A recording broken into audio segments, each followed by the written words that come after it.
parler de la chimie du Sud, un pays à découvrir. Donc en fait, pour vous parler de chimie, vous vous en doutez, il faut être chercheur, et chercheur, c'est avoir des bagages. Voilà. Et donc, voilà, j'ai dû... Voilà, le pied marin, vous pensiez que c'était juste une expression, et en fait non, ça correspond vraiment à une réalité, c'est-à-dire que pour tenir sur un bateau, il faut être capable d'avoir l'avant du pied qui s'ajuste en permanence. On sent le mouvement, mais non. Parlez-nous de démonstration de l'équation du poisson. Déjà, je vais commencer simple pour recaler un petit peu le débat. L'évolution de l'âge des ingénieurs à travers les âges, bilan et perspective. Les ingénieurs Cro-Magnon, les ingénieurs au Moyen-Âge. L'ingénieur est un animal malin.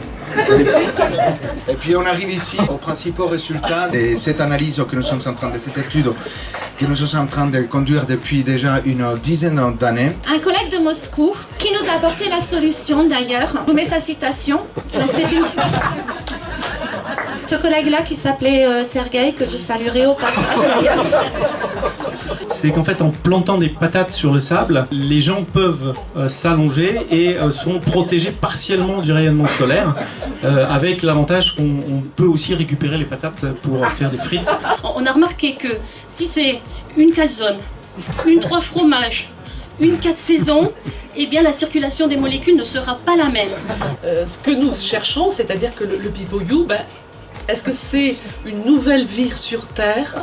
Est-ce que c'est une nouvelle présence humaine? Ou est-ce qu'il s'agit simplement d'objets? Voilà.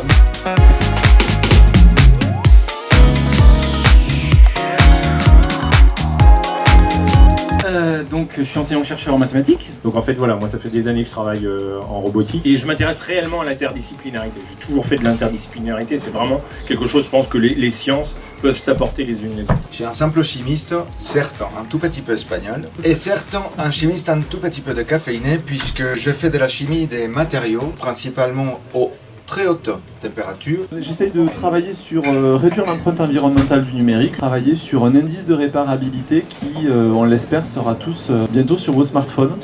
Pour dire oui, j'achète un smartphone et il est plus ou moins réparable. Alors moi je suis océanographe, physicien, donc je travaille sur la dynamique, la circulation océanique et notamment sur une question qui est importante en ce moment, sur l'élévation du niveau de la mer. Je suis chercheur en informatique au L3I de l'Université de La Rochelle. Donc je m'intéresse beaucoup plus à l'algorithmique, c'est à la frontière entre l'informatique et les maths. Je travaille sur la corrosion des aciers, surtout sur les processus de corrosion qui s'opèrent sur le très long terme.